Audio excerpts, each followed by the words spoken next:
Welcome to This Explainer.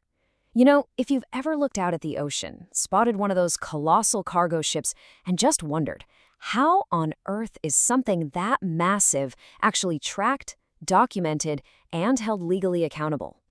Well, today we're diving right into the official rulebook that gives these steel giants their legal identity under Indian law. Here's our quick agenda for today. First, we'll meet the registrar, then we'll look at creating a ship's identity, followed by midlife vessel changes, and finally, the end of the line. Let's get right to it. Okay, so think about this for a second. Just like you need a passport to cross a border, a ship absolutely needs strict legal documentation to prove its identity out on the high seas.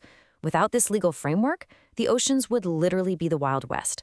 A ship can't just exist out there. It has to be officially registered and monitored. So who exactly handles this monumental task?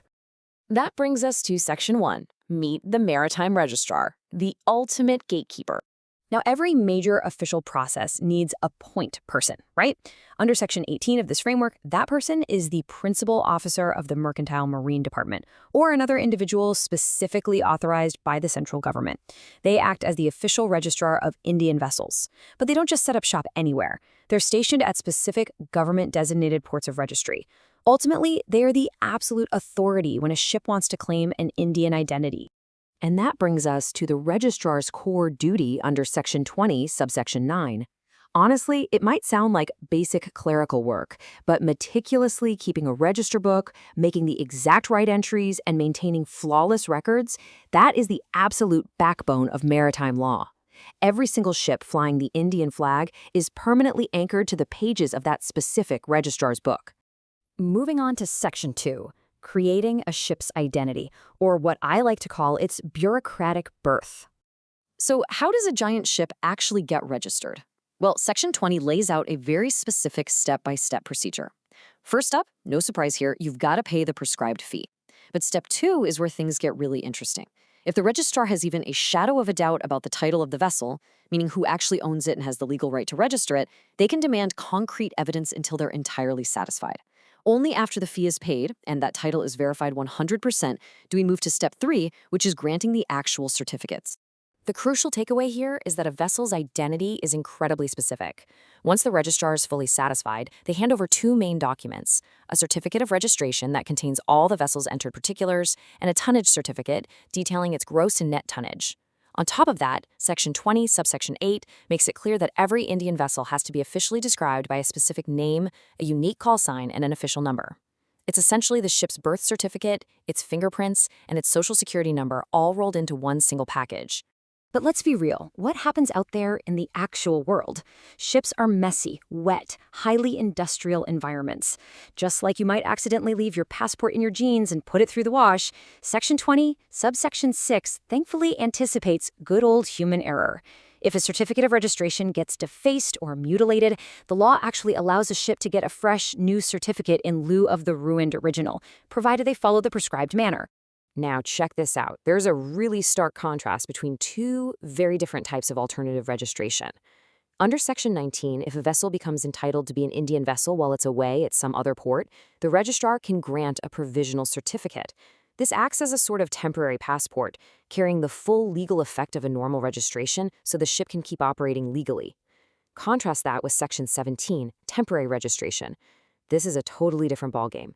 This is specifically for unregistered ships coming into India for one grim purpose: to be dismantled and recycled under the Recycling of Ships Act 2019. So it's just a temporary identity granted so the ship can legally enter the country, literally just to be destroyed. Oh, and before we move on from provisional registration, it's absolutely crucial to note that financial baggage doesn't just float away. According to Section 19, subsection 3, if a provisional registration undergoes what's called a deemed closure, any unsatisfied mortgages remain stubbornly reflected in the official register book. So no, you cannot simply close a temporary registration just to escape a ship's debt.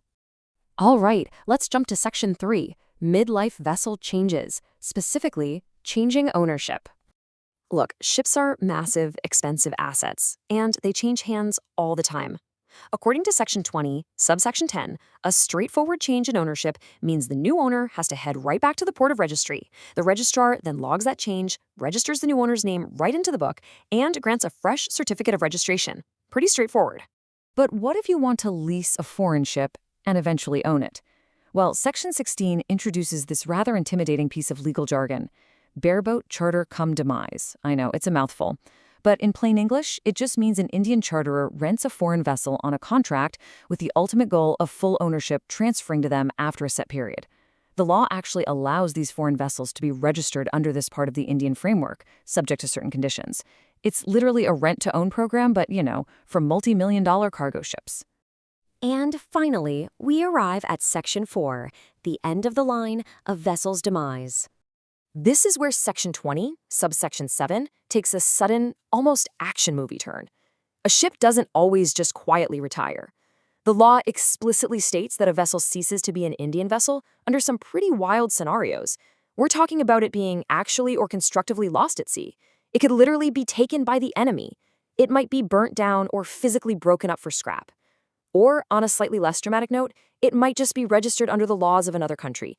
For any of these reasons, it instantly ceases to be an Indian vessel.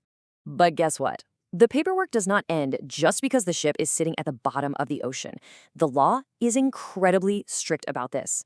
If your multi-ton Leviathan is burnt, broken up, or taken by an enemy force, Section 20, subsection 7 demands that every owner must immediately, the very second they obtain knowledge of the event, comply with prescribed legal procedures to update the registry.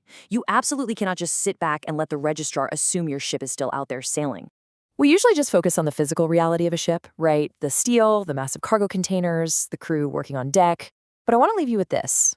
Behind every single giant metal hole you see on the horizon is an incredible, entirely invisible web of maritime law actively keeping it afloat. From those meticulous handwritten entries in a registrar's book, to the protocols for defaced certificates, to the very strict rules regarding enemy capture, this legal framework is every bit as vital to a ship's journey as the engines themselves.